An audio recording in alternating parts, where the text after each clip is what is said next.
Gloire à Dieu, Seigneur. Amen. Est-ce qu'on peut acclamer le Seigneur? Nous sommes en train de faire des enseignements, de recevoir des enseignements sur un merveilleux texte biblique. Et ce texte-là, c'est dans la première épître de Jean. Et précisément, nous sommes au chapitre 2. Nous sommes en train de lire donc le verset 1, les versets 1 et 2. Donc 1 Jean chapitre 2, le verset 1 à 2. Et pour l'instant, nous sommes encore sur la première phrase. Donc précisément, le verset 1. Et il dit: mes petits enfants, je vous écris ces choses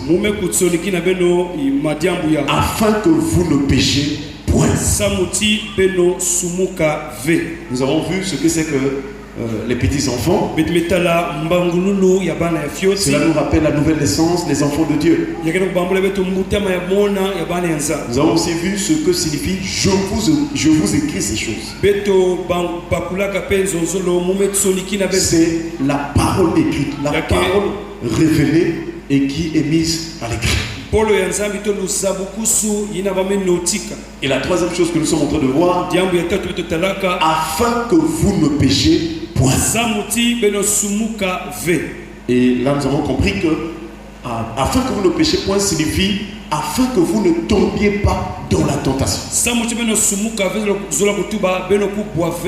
Afin que vous ne pratiquiez pas la vie de péché. Afin que vous ne soyez pas esclaves du péché. Car le Seigneur a déjà dit que si le Fils vous affranchit, vous serez réellement libre. Est-ce qu'on peut acclamer le Seigneur? Le but de la parole de Dieu, même ce soir où tu es venu écouter la parole, Dieu veut voir ce résultat dans ta vie.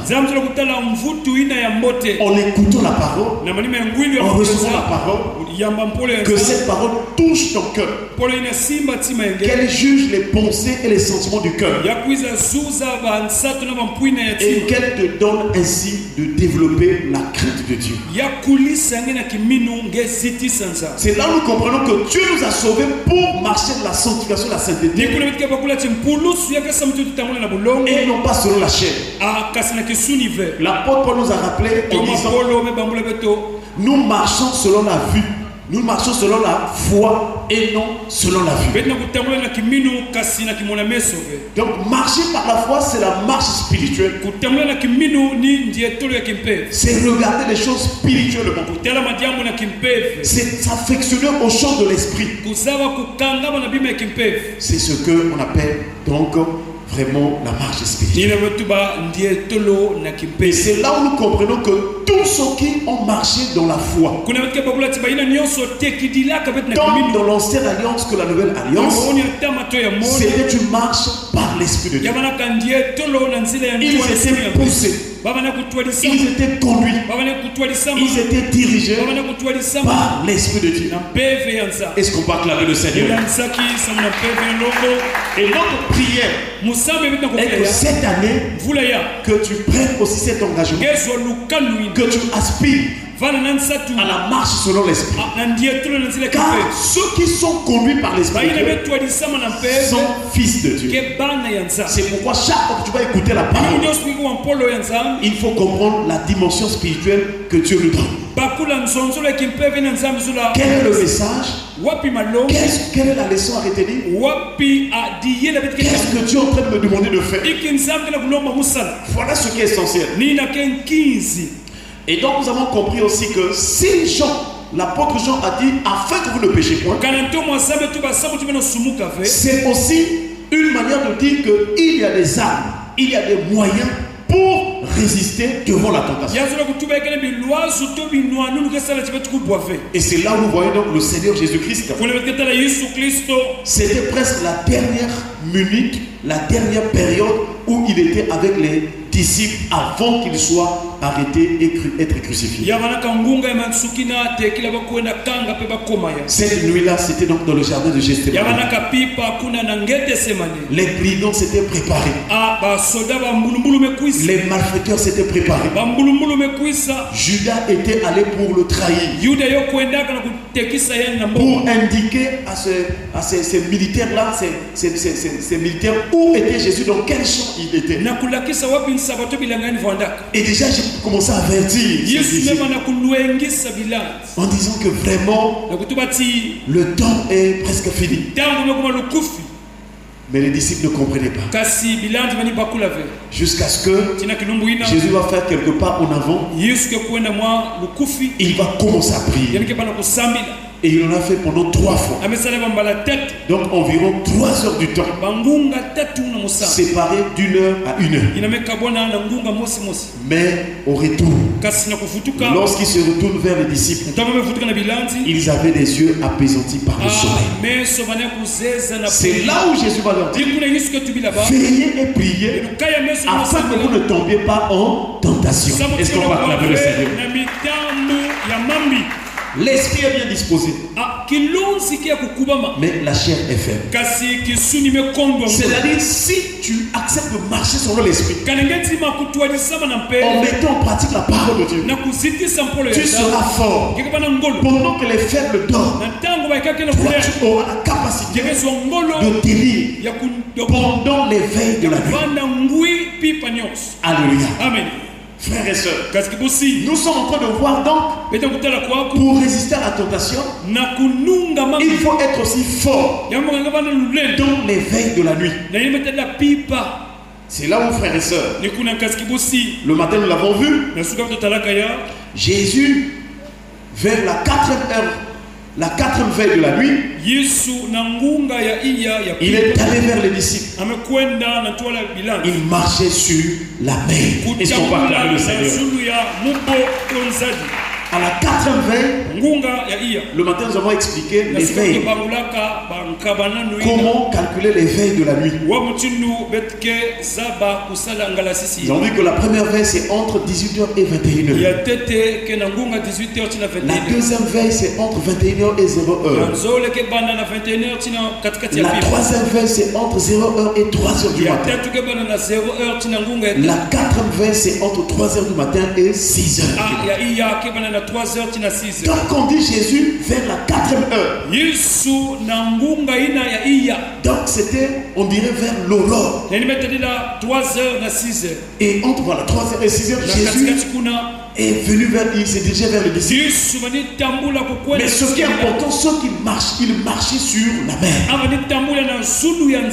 Et nous avons compris que nous devons être forts aussi spirituellement et aussi prier la nuit. Tu peux faire un programme de nuit pendant 1 mois. La première semaine, tu pries entre 18h et 21h. La deuxième semaine, entre 21h et 0h. La troisième semaine, entre 0h et 3h du matin. Et la 4e semaine, pour clôturer le mois, entre 3h et 6h du matin. Est-ce qu'on va acclamer le Seigneur? On appelle cela des programmes de prière. En tant qu'enfant de Dieu, pour être fort, pour avoir un bon régime, il faut beaucoup prier. Il faut prier sans cesse. Tu dois vaquer à la prière. Il y a beaucoup de distractions qui entrent dans la vie et dans la maison des enfants de Dieu parce qu'ils n'ont pas assez de temps pour la prière. Je crois dans Luc chapitre 6, à partir du verset 12, la Bible déclare que Jésus monta sur la montagne et il se mit à prier Dieu. La Bible déclare qu'il passa toute la nuit à prier Dieu. Donc lui, Jésus, il vient du ciel. Mais c'était un enseignement pour montrer qu'il y a des moments où tu peux faire des nuits de prière. Très important. Parce que le diable travaille la journée, c'est vrai, à travers les flèches. Mais il travaille aussi la nuit à travers les terreurs. Voilà pourquoi les gens ont souvent peur la nuit. Voilà pourquoi il y a des phénomènes vraiment qui communiquent la frayeur et la peur. Souvent la nuit. Alléluia. Amen. Mais nous prions ce matin que le Dieu te donne le courage, la force, qui te donne d'être vraiment assez courageux. Quel que soit le temps, quelles que soient les nuits, que tu sois rassuré que le Seigneur ton Dieu est avec toi. Et celui qui garde Israël ne sommeille point. Est-ce qu'on va acclamer le Seigneur? Donc, pour en arriver à être fort aussi devant les tentations, il faut veiller. Et à l'exemple ou à l'image de ce que Jésus nous a montré, que lui-même la veille, la 80, il était allé vers les disciples. Nous voyons encore un autre personnage ce soir. Il s'appelle Néhémie. Néhémie donc aussi, il faisait partie des Israélites qui étaient en captivité. Vous savez qu'à cause du péché, Israël a fait 70 ans de captivité. Et nous avons rappelé qu'il faut faire extrêmement attention avec le péché. Si Dieu libère une sentence de 70 ans à une personne qui a déjà peut-être 30 ans ou 20 ans, toute la vie de cette personne-là, elle sera dans la prison de la captivité. Elle ne marchera pas. Donc attention avec le péché. Frères et sœurs, Néhémie donc, de là où il était en captivité, et pendant cette période de captivité, nous avons vu au moins 2 dynasties, deux royaumes. Le royaume de Babylone, ou l'empire babylonien, et l'empire médo-perse. Donc pendant toutes ces 2 dynasties-là, c'est les règnes de ces 2 bêtes-là. Alors Israël était en captivité. Néhémie aussi était en captivité. Et il avait toujours pensé à Jérusalem qui était en ruine. C'est là où nous voyons un jour, Néhémie va commencer à prier. Est-ce que tu entends le suivre? Est-ce que tu es là ce soir? Néhémie était où? En captivité. Mais il pensait à ce qui s'était passé à Jérusalem. Et il s'est renseigné. Quand on lui a rapporté les nouvelles de la dimension misérable et malheureuse de l'état de Jérusalem, Néhémie est rentré dans la prière. Est-ce qu'on peut acclamer le Seigneur? Lorsque vous sentez la misère et plein de choses qui ne marchent pas, il faut rentrer en prière. Par la prière, Dieu peut vous relever. Par la prière, Dieu peut vous ouvrir des portes. Néhémie a commencé à implorer la miséricorde de Dieu. Par la repentance d'abord. Si tu souffres, tu as des problèmes, rien ne marche dans ta vie, commence d'abord à demander pardon. Peut-être que cela est dû à un péché quelconque. Néhémie a prié. Il a demandé pardon pour lui-même, pour sa vie, pour aussi Israël. Il a même parlé du temps où il n'était pas encore là-bas. Il dit, nos pères ont péché. Est-ce qu'on peut acclamer le Seigneur? Ensuite, Néhémie va intercéder. Néhémie va demander plutôt au Seigneur de disposer de toucher le cœur du roi. Parce que lui, il servait le vin au roi. Donc ce n'est pas facile que le roi lui laisse partir. Parce que ce n'était pas donné à n'importe qui de servir le vin au roi. Parce que le roi, il avait peur d'être empoisonné, Donc il ne peut pas mettre n'importe qui vraiment devant lui pour lui servir le si nous peuple. voulons Donc Néhémie avait un poste clé dans ce royaume-là. Et il avait la confiance du roi. C'est lui qui venait servir le vin au roi. Et ce jour-là, il a prié. Frères et sœurs, si tu veux que Dieu touche des hommes pour te bénir, ne va pas d'abord tendre la main pour demander l'argent. Commence d'abord par la prière. Entre dans la prière. Et lorsque tu vas te rencontrer avec ces personnes-là, Dieu touchera leur cœur.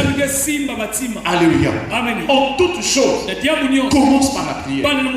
Et quand Néhémie a fini de prier, il avait vraiment le visage triste. Il s'est approché du roi. Le roi lui a dit, oh, mais pourquoi tu as un visage triste comme ça là, alors que tu n'es pas malade? Il a expliqué au roi que comment je peux avoir beau visage alors que dans la ville de mes pères, cette ville est en ruine. Mes frères sont dans le malheur. Et puis il a demandé la permission au roi s'il pouvait lui permettre d'aller. Le roi lui a accordé d'aller. Est-ce qu'on peut acclamer le Seigneur?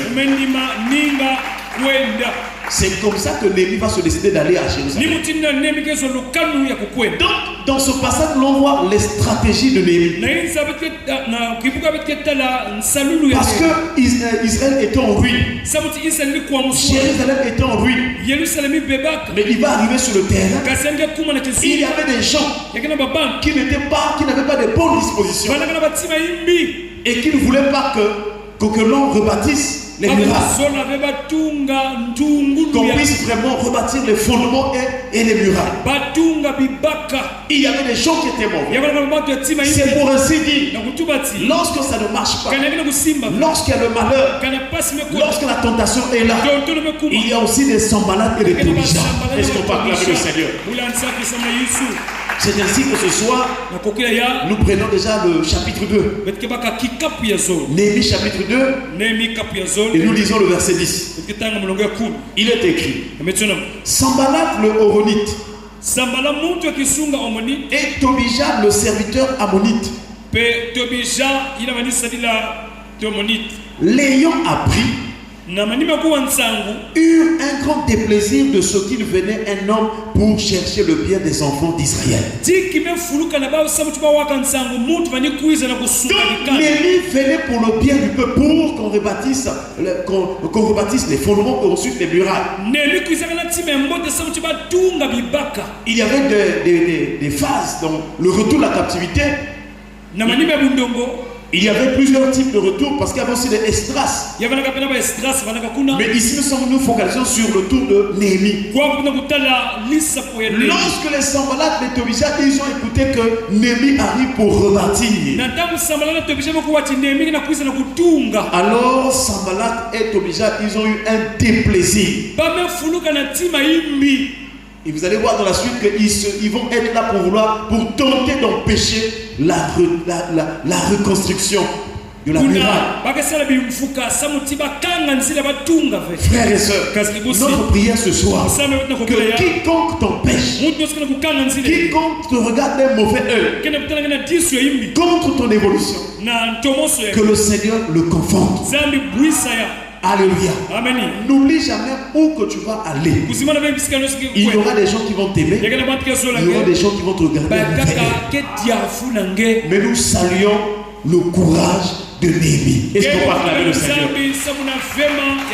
Quels que soient les gens que tu vas rencontrer, qui ont la haine contre toi, qui ne veulent pas ton évolution, parce que le retour de Néhémie pour rebâtir, c'est l'image de la vie aussi du chrétien. Ta vie avait été détruite par le péché, par la maladie, par le chômage, par les échecs.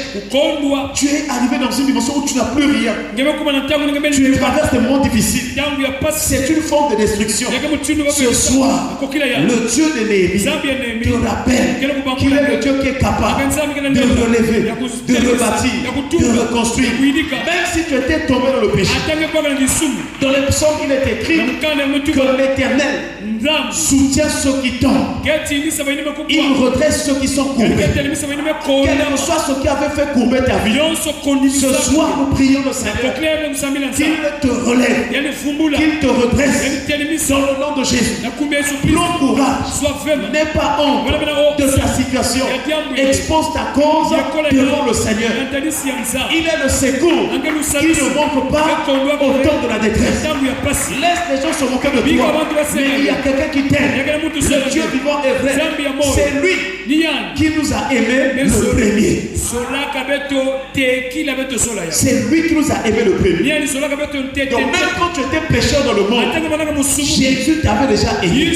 C'est grâce à cet amour que ce soir tu t'es retrouvé à l'église de Jésus-Christ. Est-ce qu'on va acclamer le Seigneur?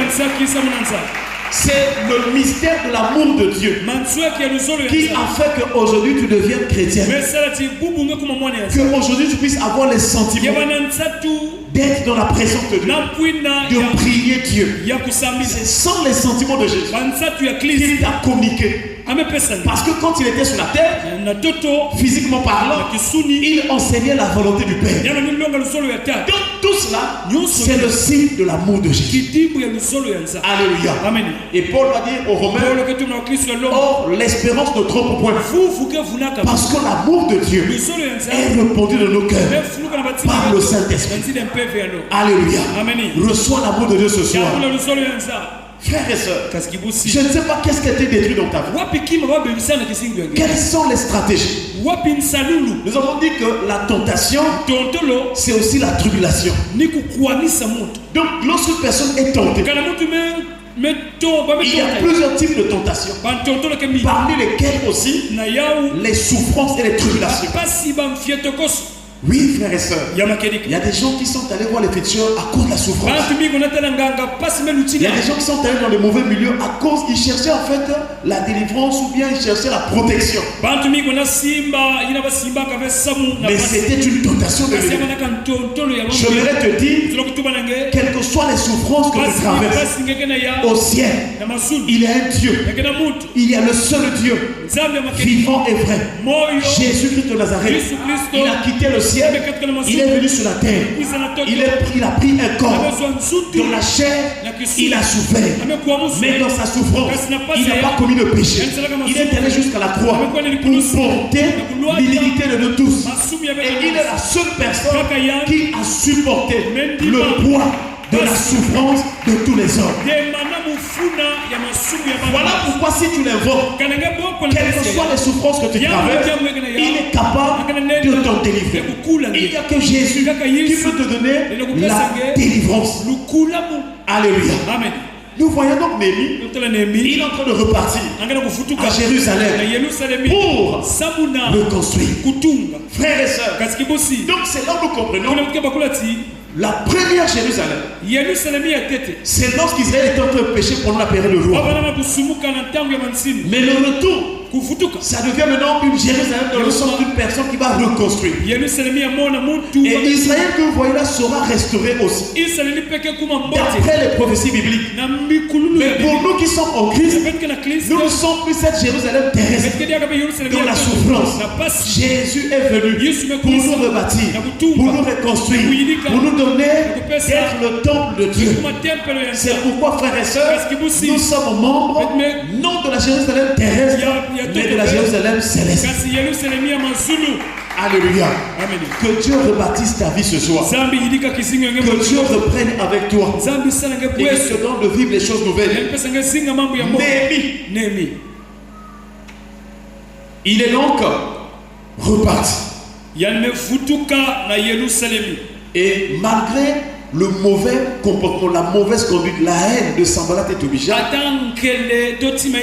ce qui préoccupait Néhémie, c'est de rebâtir, c'est de reconstruire. Même si tu vis avec des gens qui te haïssent, Même si tu rencontres des gens qui ne veulent rien savoir de toi, ce qui compte pour ta vie, c'est que tu réussisses, c'est que tu avances, c'est que tu guérisses, c'est que tu vives la gloire. Ne promène pas tes regards sur ceux qui ont la haine contre toi. Toi, tes regards, c'est sur tes objectifs. Tu sais pourquoi Dieu t'a sauvé. C'est pourquoi tu ailles de l'avant. Et je prie que cette année, les choses changent en bien en ta faveur. Alléluia. Le verset 11, nous allons terminer par le verset 11.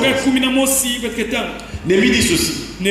J'arrivais à Jérusalem et j'y passais 3 jours. Est-ce qu'on parle avec le Seigneur? Donc il a quitté là-bas, il est arrivé maintenant à Jérusalem. Toi aussi, ta vie c'est une marche. Nous prions que Dieu t'accorde la grâce d'arriver à Jérusalem. Que le Seigneur t'accorde la grâce d'arriver au lieu où Dieu va rebâtir ta vie. Que le Seigneur t'accorde la grâce d'arriver au lieu où Dieu va rebâtir ta vie. Or nous savons dans les Écritures, pour être à Jérusalem, il faut vivre selon l'esprit. Car l'apôtre Paul nous rappelle que les 2 femmes, Sarah et Agar, signifient 2 alliances. Si tu veux être à Jérusalem céleste, tu dois quitter l'ancienne alliance. Tu dois quitter la vie charnelle. Tu dois accepter de marcher selon l'esprit. C'est ainsi que tu seras comme Isaac, qui est dans la Jérusalem céleste. C'est-à-dire les enfants qui sont nés selon l'esprit. Et si tu es né selon l'esprit, tu es en accord avec Dieu. Les promesses de Dieu vont s'accomplir en ta faveur. Alléluia. Amen. Que cette année Dieu te rebâtisse au nom de Jésus. Que le Saint-Esprit forge ta vie au nom de Jésus. Qu'il te remplisse, qu'il t'anime, qu'il te dirige, qu'il te conduise, qu'il t'enseigne les profondeurs de Dieu. Est-ce qu'on parle avec le Seigneur?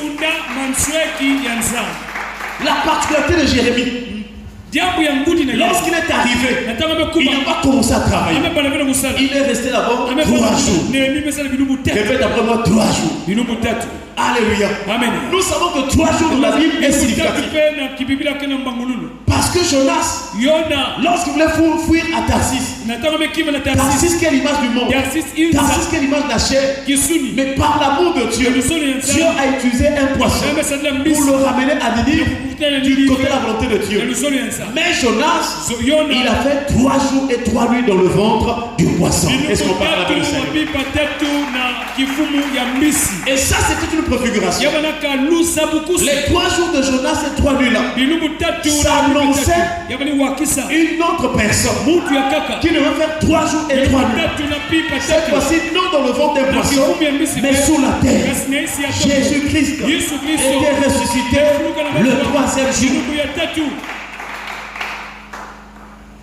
Cette fois-ci, ce n'est pas dans le ventre du poisson, mais dans le sein de la terre.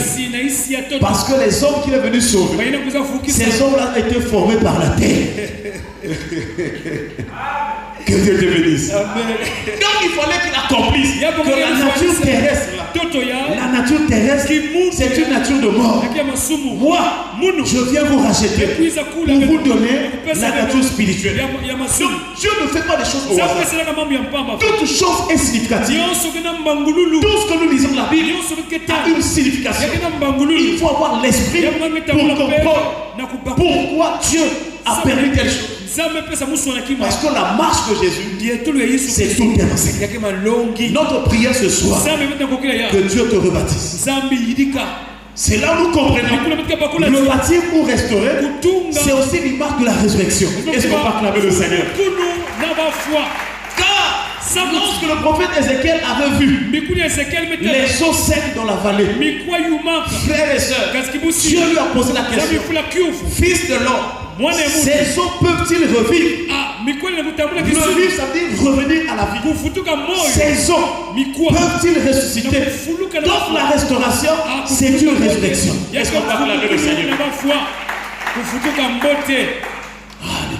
Que le Seigneur te donne d'être rebâti. C'est pourquoi en Jésus-Christ, tu ne peux pas être un véritable enfant de Dieu si tu n'es pas ressuscité avec Christ.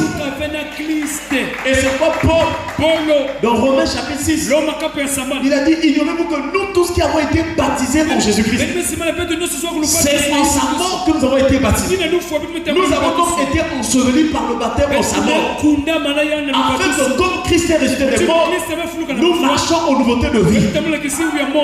Et c'est là où il nous explique, afin que le corps de péché soit réduit à l'impuissance. Est-ce qu'on peut acclamer le Seigneur? Que le Seigneur nous bénisse, qu'il reconstruise, qu'il rebâtisse notre vie. Mais il faut 3 jours. Alléluia. Amen. Que le Seigneur nous donne d'être restaurés. Tous ceux qui ont rencontré Jésus avec foi, Dieu les a restaurés. Que Dieu restaure ta vie, qu'il te rebâtisse. Ne crains plus rien. Crois en Jésus-Christ, ça marchera. Crois en Jésus-Christ, il t'emmènera jusqu'à Jérusalem. Crois en Jésus-Christ, tu vas vivre des grandes choses. Est-ce qu'on peut acclamer le Seigneur?